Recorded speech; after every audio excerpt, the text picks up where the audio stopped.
Swayam Prabha. Digital India. Educated India.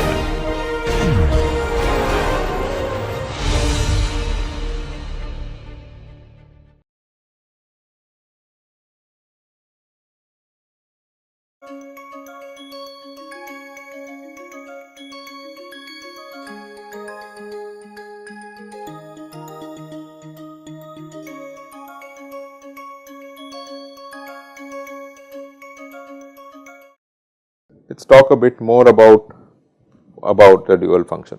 So, what is the dual function? What is the geometry of the dual function or of the Lagrangian?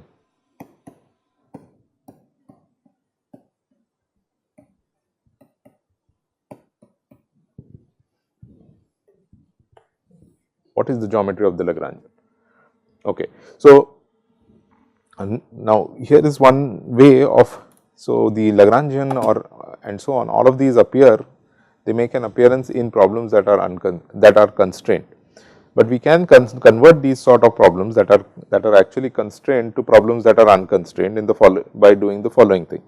So, I have suppose a problem that I mentioned before, which is minimize f(x) subject to over variables x subject to gi of x less than equal to 0 for all I from 1 to m, and hj of x equal to 0 for all j from 1 to p, and then I define this as my Lagrangian lambda of x, L of x comma theta as f of x plus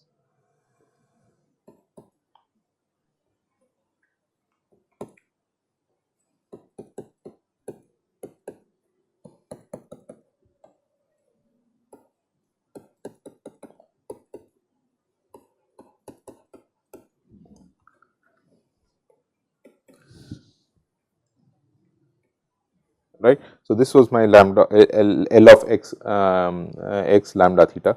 Now, suppose I did the following, I decided I want to express this constrained optimization problem as an unconstrained optimization.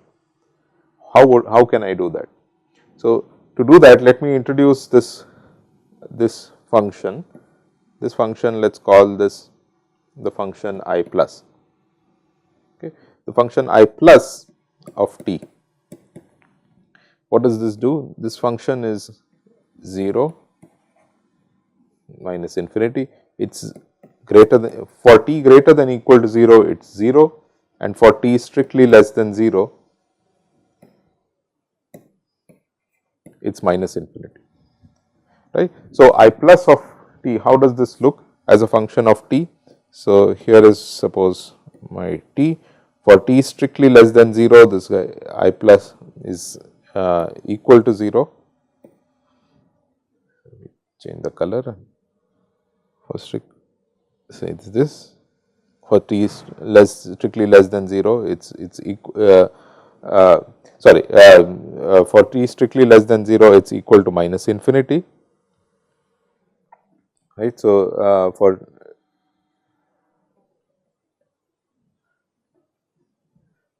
all right, and for t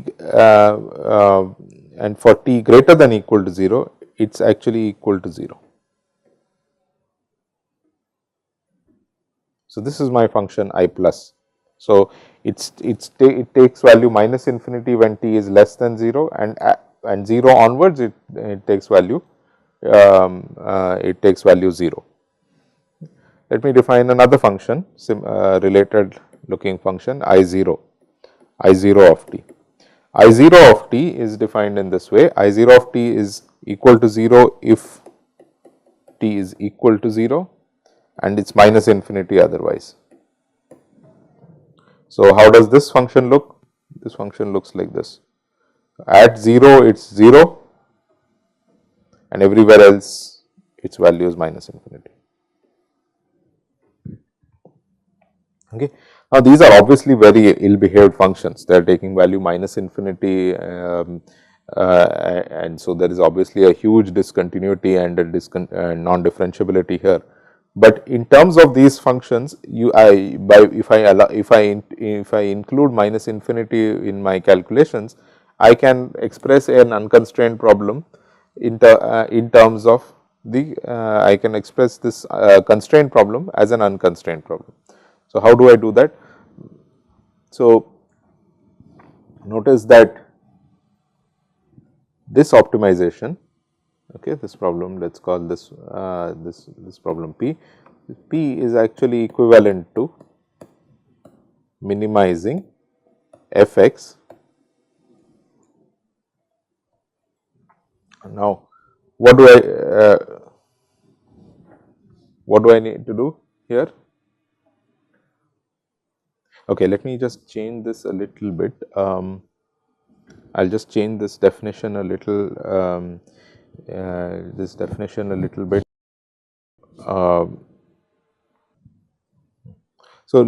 Actually, let me make a slight change in this definition, because that will be convenient for us. So, let us instead of defining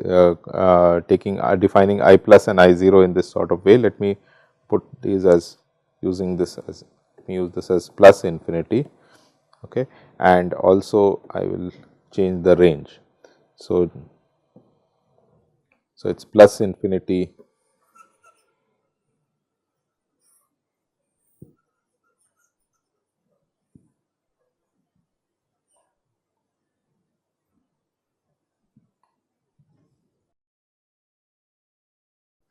So, define I plus of, so let us define these functions. So, define I plus of t as is in this sort of way at, so for t so whenever t is less than equal to 0, it is equal to 0, and when t becomes positive, it shoots to plus infinity, right. And I 0 of t is 0 when t is equal to 0, and whenever t is not equal to 0, it again shoots to plus infinity, right. So, what does this look like? What sort of function does this look like? Let us draw these here. Okay. So, I plus of t, as I said, it is for t less than equal to 0, it is for t less than equal to 0, it is 0, and for t greater than 0, this it shoots to plus infinity. So, this is my I plus of t. And I 0 of t looks like this. At 0, no problem, it is equal to 0, and whenever t is not equal to 0, it shoots to plus infinity. This is I 0 of t. All right. Now, using these functions I plus and I 0 of t, I can actually express my the optimization problem P. I can express in the following way. I can write this as minimize f x plus summation lambda I plus of g I of x. Sorry, I do not need the lambda.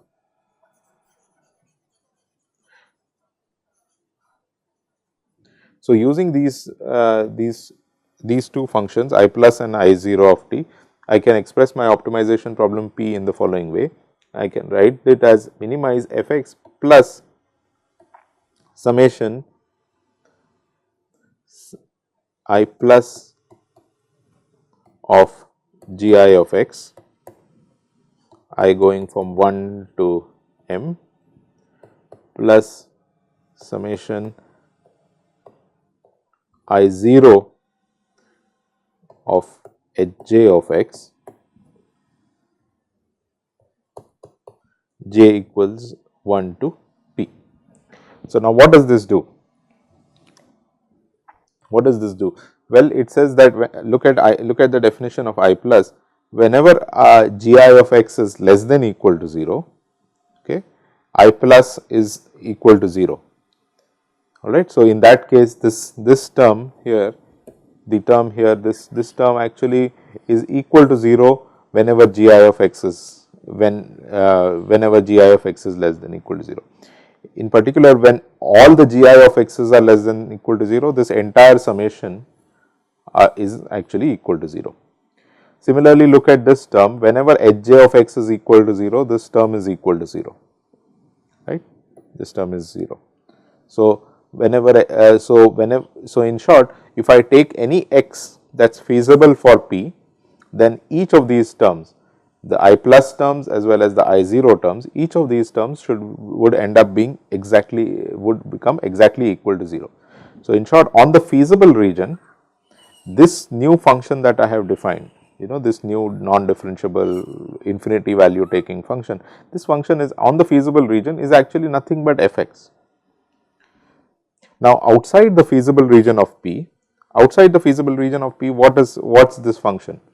Well, if you are outside the feasible region, then it means that at least one of these terms is going to be not 0.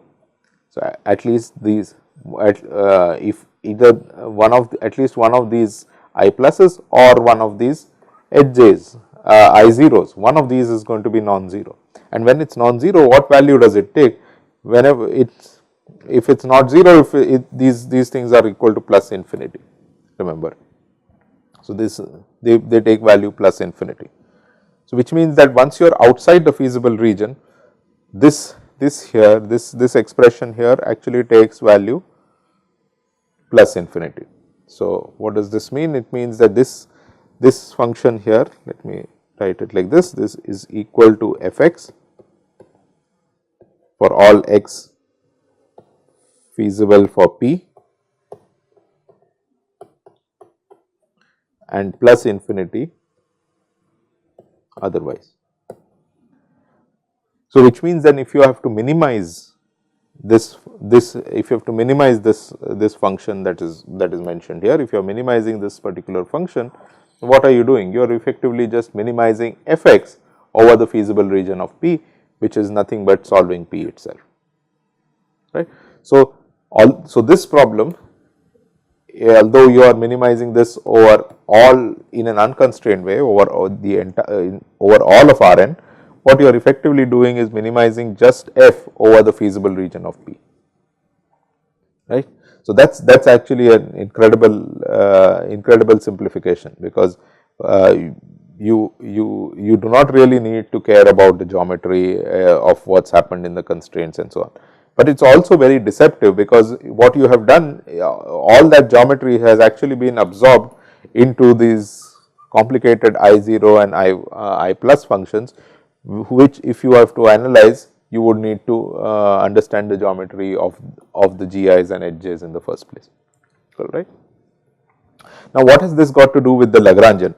So, if you look at this, the Lagrangian function here that is mentioned here, and if you look at the function that I am optimizing here, there is clearly a close resemblance, because here is your f plus a summation of something, right, and some other terms with the here they have inequality constraints, and then here you have your equality constraints, right. And likewise here you have f plus something that involves inequality constraints plus something that involves equality constraints. So, now what is the connection between these two? That is something that we can see now. So, what I have, you can think of it this way, that what I have done is actually, in place of the I plus and in place of the I 0, I have put in some new functions here, which are actually linear functions. So, in place of I plus of gi of x, what I have done is put in lambda I times gi of x, and likewise in place of I 0 of hj of x, I have placed theta j times hj of x. Now, what is that actually doing? So, let us come back to this figure. See, remember, I plus has this sort of form, where for t less than 0 it takes value 0, and for t greater than 0 it shoots up to plus infinity. Now, if I want to approximate this linearly in if I want to do a linear lower approximation to I plus of t, what sort of function can I choose? Well, the kind of functions that I can choose have to be of this sort of form. So, I have not drawn this very well, let me draw it again. So, the kind of function that I can choose has to be of this sort of form. So, what does this mean? What kind of form is this? It is a function whose slope is like this, it is positive. Because if I take a function just for you to see, if I took a function whose slope is negative, then it would at some stage, okay, for some value of t, it would go above 0, above this line here, and then it will not be a lower approximation anymore, right. So, so for it to be a lower approximation, it is necessary that it must have a slope, a positive slope like this, okay, it must have a positive slope like this. Moreover, for it to, since it must have a positive slope, I can look for the best lower approximation amongst the guys that have positive slope, and it's clear that there is no use having an intercept here. So, taking a lower approximation like this is of no use. I might as well get a better lower approximation by taking the intercept, by making sure it passes through the origin. In short, the intercept should be 0, right. So, it's of no use taking this kind of lower approximations. So, what we can take are approximations like this. We take a lower approximation, that is, we take a lower approximation like this, which is passing through the origin. All right. So, what does this mean? In short, a lower approximation to I, a lower linear approximation to I plus takes the form lambda I times t. Okay. So, this one here is a function of the form lambda I times t, okay, where lambda lambda I is greater than or equal to 0. Likewise, a lower, let us look at now I0. So, if you look at I0, if I0 has this, it takes a value plus infinity everywhere except for 0. So, if you want to take a lower approximation to this, now you can take a linear function like this, you can also take a linear function like this, so long as the intercept is below 0, there is no problem, right, because everywhere else the value is plus infinity and you will be okay, you will be all right. So, so long as the intercept on the y axis is negative, you can continue, you can take any kind of linear function. But again, if you want a tighter approximation, if you want a better linear approximation, why even bother with an intercept? You might as well take a linear function that passes exactly through the origin, and that gives you, that means that the function should be of the form theta j times t, either this or whatever, right. These are functions of the form theta j times t, where theta j is any real number, right. Okay. So, what does this mean? Now these are both linear approximations, all right. So, which means that point wise, that means for every t, they actually take value less than the corresponding I plus or I0 respectively, right. So, which means that if I look at what's here, if I look at what's in this optimization, what I just put in the bracket, that can always be lower bounded if I replace these, the I plus and I0 by their respective linear approximations. So, I can get this is always greater than or equal to, write it like this. So, P is the optimal value of P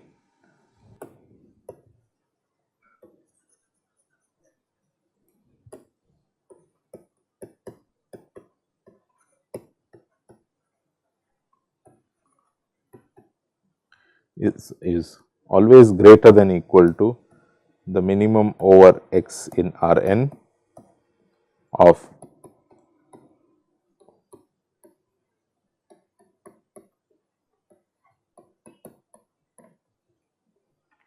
minimum or infimum, whatever, over x and Rn, I going from 1 to m,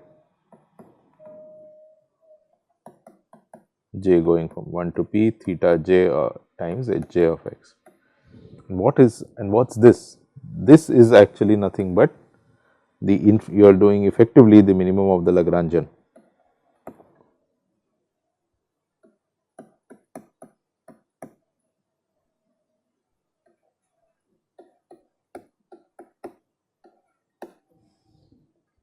And this is equal to your dual function. So the greater than equal to here, this required that lambda is greater than equal to 0.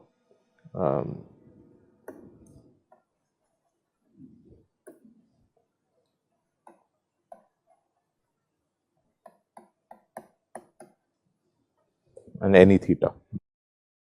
So for all lambda greater than equal to 0 and for any choice of theta, we have that the optimal value of p is greater than equal to this, which is nothing but the dual function. And now, so what is effectively the dual function doing? The dual function is taking a linear approximation to these I0 and I plus functions, okay, and solve the dual function is the optimal value of that linear approximation. So, or in other words, what the Lagrangian is actually doing is taking a linear approximation to these I plus and I0 functions, and the minimum of the Lagrangian is basically the minimum value of this linear approximation, and that is what we are calling the dual function. And why is it it's a function of what? It's a function of the slopes that you choose for making the linear approximation. So, as a function of the slopes, you could have, remember we said there is no need to take the intercept, and that is why we took the intercept as 0 and we got these linear functions passing through the origin. But we did not say anything about the slope. The slope is still up for grabs. It is still to be decided. So, as a function of the slope, the gap between the actual optimization and this can still be fine tuned. The actual approximation, the actual optimization and its linear under approximation can still be fine tuned. In any case, the linear under approximation is captured by the dual function, which gives it to you is a function of the slope.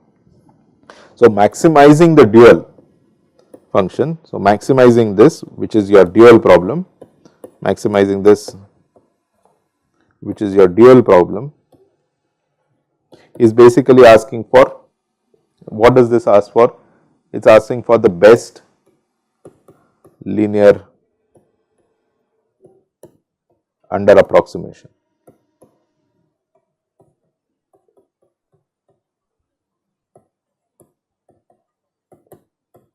It is basically asking for the best linear under approximation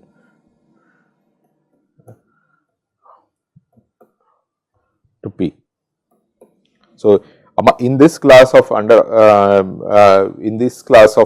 approximations, you can, what is the best you can do, right? So, so the sequence is you write your actual problem like this. You write your actual problem like this, create a family of linear approximations using this logic.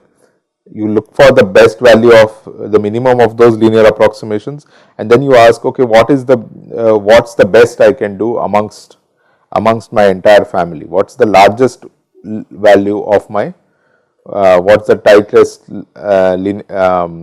lower bound that I can get using this linear approximation? All right. Okay. So, that's what the dual problem is doing. Now, this, if you think about it this way, it's actually nothing short of a miracle that in the case of linear programming, the primal and dual actually end up being equal. So, the optimal values of the primal and dual end up being equal, which means, what I mean by that is, you see how grossly inaccurate this entire linear approximation is. So, what you wanted to actually approximate was this sort of function, something that's 0 here and shoots to plus infinity after that. Likewise, what you wanted to approximate here was this function that's plus infinity everywhere and 0 here. and you are approximating it by what? So, an extremely benign function, you are just taking a linear function like this. And then you are saying, okay, amongst this class of approximations, which is the one that is giving me the best possible value? That is what you are solving by solving the dual problem, right? And it is incredible, it is actually really incredible that you can in fact get back the same value as of the primal. That means that there will be no gap between this one, which involved these I plus and I0 functions, and this problem that has been formed by looking for the best value of the linear approximation. Okay. So, in the case of linear programming, that is exactly what we get. The linear programming duality theorem taught us that the primal optimal and the dual optimal are, whenever there is a solution to the primal, there is a solution to the dual and the values are equal, and that is what we are finding here. Okay. So, this sets the stage now for convex optimization duality, and so we will do that in the next lecture.